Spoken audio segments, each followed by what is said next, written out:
So I've never been the biggest horror movie fan out there, but I mean I've seen a lot of the classics, like Alien, or John Carpenter's The Halloween, or John Carpenter's The Thing, or Eddie Murphy's The Haunted Mansion, or The Shining. But when it comes to like most every other horror movie, I mean I simply just stayed away from all of them.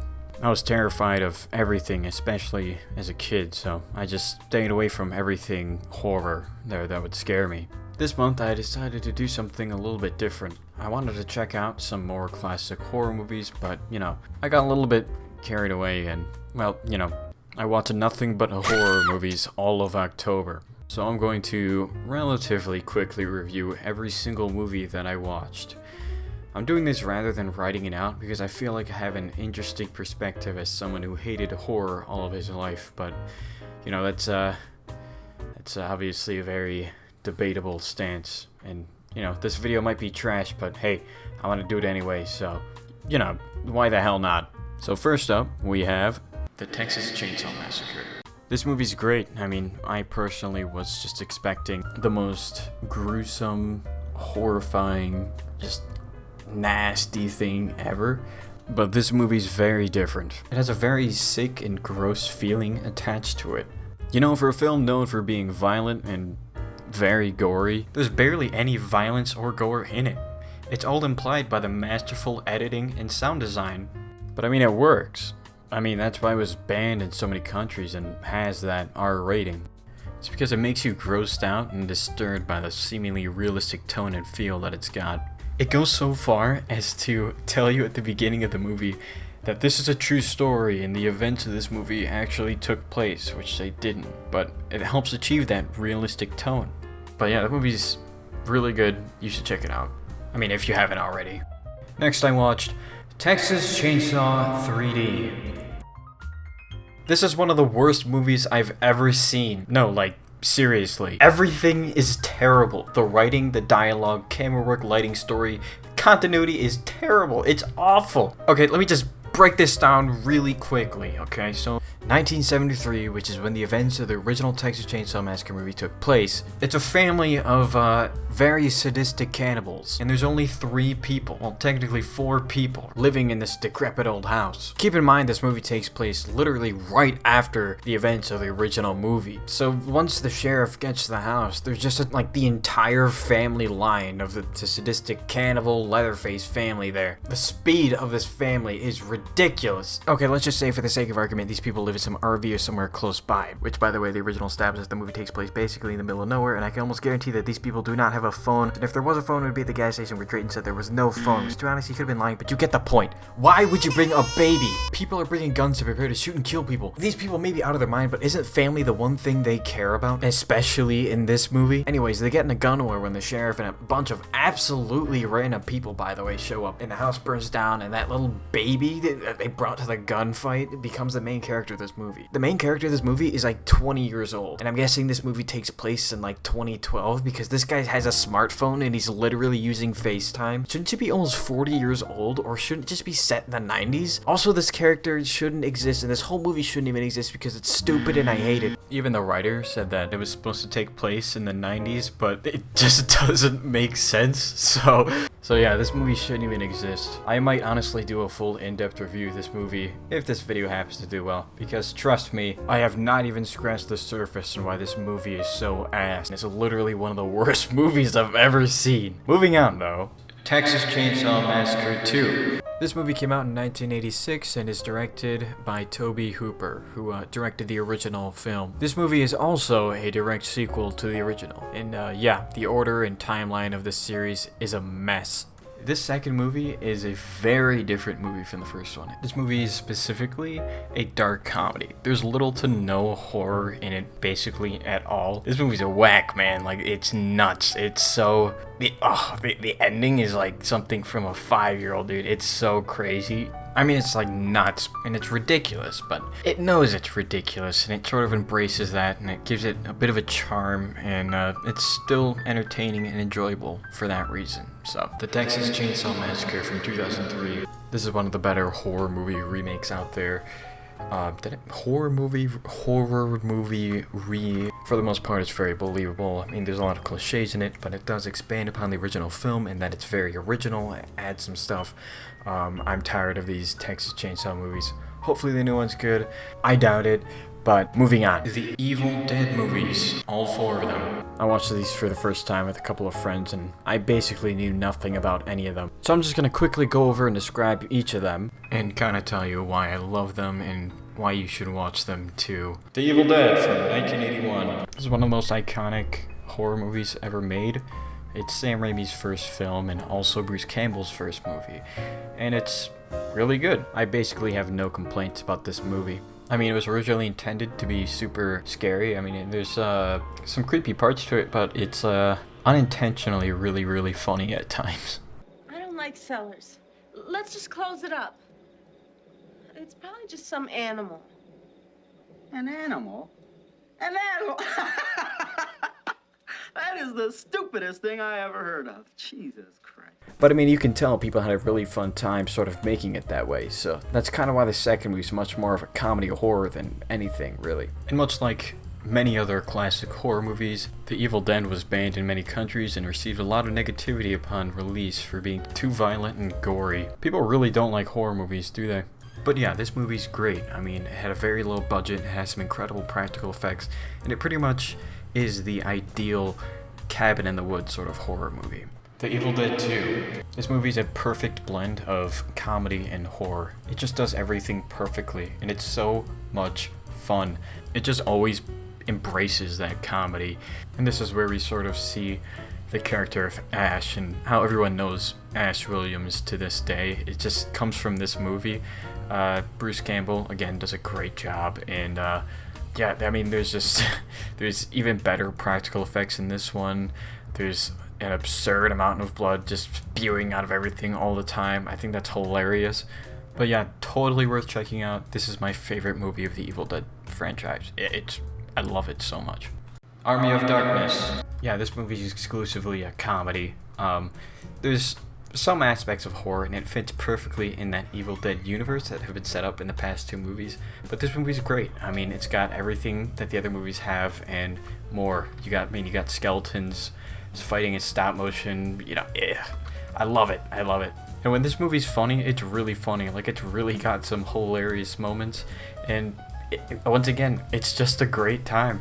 Also, this movie caps off the end of the trilogy and leads into the show, which is also great. So yeah, definitely watch this trilogy. It's a great time. Evil Dead from 2013. This is a remake of the original Evil Dead from 1981, and oh my goodness, this movie surprised the hell out of me. It's incredible. I mean, it's a remake of one of the most beloved horror movies, arguably of all time. So naturally, after watching all the other Evil Dead movies and then watching this one, I was very skeptical. I was skeptical the whole time. There's no Ash or anything. It's very different. But that's why it's so good, because it's so original, and it takes all the good parts from the Evil Dead and then just does something so fresh and new with it and makes it a very modern thriller or horror. It's really intense, and it still has the same feeling and tone of the original movie. This is one of the best remakes I've ever seen of a movie. This is a remake done right. The Hills Have Eyes, the original and the remake. I'm just gonna group these together because it's, take too much time to just go through both of them. Oh my god. Yeah, but these movies are worth checking out. I mean, the original's very cheesy, it doesn't have good acting at all. It's a little bit messed up, and the remake, is, it's basically a 1-to-1 remake of the first, or the original movie, up until the 3rd act, and it just really goes on its own, does some original things, and it's better for that. And Wes Craven, who made the original, says that the remake is a much better movie, and I have to agree. It's just a much stronger film, tells a better story, does a lot more things that I think the original wanted to do. But yeah, these were some interesting movies. I highly recommend doing a double feature like I did of the original and the remake together, just to kind of see the difference between them, and I feel like that's the best way to watch them. But yeah, those movies sure are something. Bone Tomahawk. This movie is a bit of a hidden gem from 2015. It stars Kurt Russell. It's a Western. That's all I'm gonna say about this movie. Also, Patrick Wilson is in it. yeah. Let's see, it's been 10 minutes and I have 14 movies left. We're just gonna kind of do a bit of a speed run, except stopping in the movies I actually want to talk about. Hellraiser. This movie's messed up. It's super messed up, but it's good. Patrick Star was the last thing I was expecting. That was a good movie though. It Follows. Okay, wait. Okay, Hellraiser is... I didn't talk about it that much. Hellraiser's good. Like, it's actually a good movie, so... It Follows. This is a very original concept. The movie just felt very original. Characters do things that you think of when you watch horror movies. Like, you know, when you're watching them, you're like, why don't they just do this? Well, they do it. The movie's very inspired by Halloween. Like, very, very inspired. But, this movie fell apart for me. Like, a lot. I was super disappointed by it because I was looking forward to it. Maybe I need to watch it again, but I don't know, that first viewing, was a little rough. The Fly. Jeff Goldblum is a gift to humanity. He really makes this movie just like come together. I mean, he's just amazing. This is a really, really sad movie, but I absolutely loved it. It's just so sad seeing these things happen to Jeff Goldblum. It made me physically do that thing, like that face where you're like, oh, like it made me do that like a lot, like more than I thought it would. Yeah, watch this movie. It's really good. Did I mention Jeff Goldblum? The Conjuring. This was a movie I avoided for 7 years. I always believed it was the scariest movie ever made. Like, I was just convinced of that. It's really just a great movie. Like, from a filmmaking point of view, it's masterfully made. And there's some really spooky stuff in here. Some real scary things. It's not as scary or traumatizing as watching The Thriller for the first time as a kid, but it gets close to that. There's one scene in particular that I'm thinking of that, you know, when I saw it, really shivered in me timbers. Overall, a really great movie, though. Love you, James Wan. Also, Patrick Wilson's in this. So, yeah. The Conjuring 2. Once again, very, very good movie. I think the story in this movie actually wraps up much neater than the first movie, and I knew next to nothing about this movie, whereas in, for the first movie, I saw a ton of images and a lot of the scenes and trailers, or not a lot, but you know, a number of the scenes and trailers, so I knew a lot of it going in, like I was familiar with it.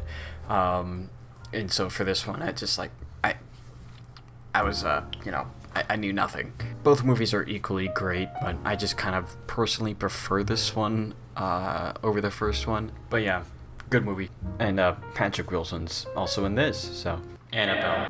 This movie is extremely frustrating. On one hand, it does some really, really good things in terms of, like, you know, spookiness and like hiding things and doing subtle things, and like in terms of like filmmaking, there's some really good things. But on the other hand, the movie doesn't set up the ending properly. It doesn't set up a lot of things properly, and there's so many things and that just go nowhere and are just pointless, and you're like, why is that in the movie? I didn't like this movie. It's not that spooky, and Patrick Wilson is not in this movie. Insidious. This movie's pretty nuts. There's some spooky stuff in here. Darth Maul's the bad guy. The song from SpongeBob is in here.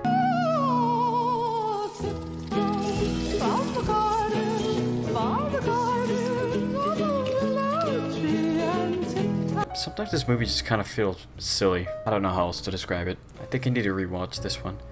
Oh yeah, and Patrick Wilson's in this. So, you know. Saw. Another movie I avoided for so long. It's also made by James Wan, who directed the Conjuring movies and Insidious. I love you, James Wan. This movie's surprisingly brilliant. I thought it would just be that sort of gore and torture porn everyone thinks of when they hear Saw. I've only seen this first movie, but I guess all the gore and stuff just comes from the sequels, because this movie's very tame in the gore department. There's very little of it. A lot of it just sort of left to your imagination. The whole movie is just a very big jigsaw puzzle. You know, very entertaining. It's extremely intense, though. Like, I'll give it that. It's extremely intense, especially near the end. I don't know. I loved it, though. I think it's great. Tremors. Kevin Bacon and not John Bernthal fight against underground worms. Yeah, that's about it. I mean, like, the worms look cool, but like, how are there like 5 other movies? There's a new one coming out, right? Nah, I don't know. I have nothing against this movie. Like, it's really fun. I don't know what to say about it. Good movie. The Thing from 2011.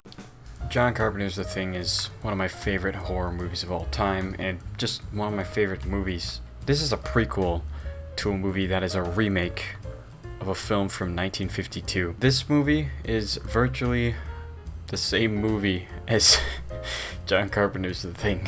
It suffers from a lack of originality, like horribly. Obviously, it's gonna be hard to compete with John Carpenter's The Thing, but I mean, like, that's not even an option when your visual effects look like this.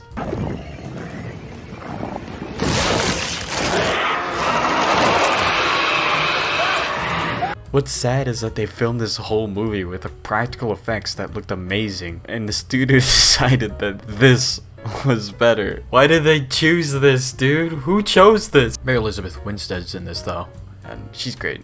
I love her. One thing I'll give this movie is that it sets up the opening of the John Carpenter's version pretty well. Like, had they done the movie like how they did that tie-in, people would have really liked this movie. Oh yeah, that, and like without the horrendous effects. Like, look at this, man. Like, yeah, this is rough. Dr. Sleep. This is a sequel to Stanley Kubrick's The Shining. It's obviously not as good, and it was never going to be as good, but it's still a good film on its own, I would say. It has some interesting ties to The Shining, but it goes for a completely different route in terms of tone and pretty much everything than The Shining, which is honestly a very smart idea. Like, if they just tried to pull off The Shining, they can't do it again. So they based it off the book by Stephen King, which has the same name, but that was a sequel to Stephen King's The Shining. But it's like a weird mix of like a sequel to Stanley Kubrick's as well as an adaptation of Stephen King's novel. But yeah, I would check this movie out if you like The Shining. Yeah, good movie. It. This movie had some of the craziest hype when it came out. There was nothing but like Pennywise and It memes when it came out. I mean, it was just unavoidable. You just could not escape these stupid memes. Usually when movies or shows get the hype like that, they end up not exactly living up to it. I actually found this movie to be quite enjoyable though. I did find that one or two scenes were sort of unnecessary and just felt a little awkward. Overall though, I would say It is a pretty well done movie. I have no idea what to expect with the second one, but I hear it's not as good. So yeah, It is not a complete waste of time if you're wondering. The director's cut of Alien. Like I said in the beginning, I've seen Alien before and it's one of my favorite horror movies of all time.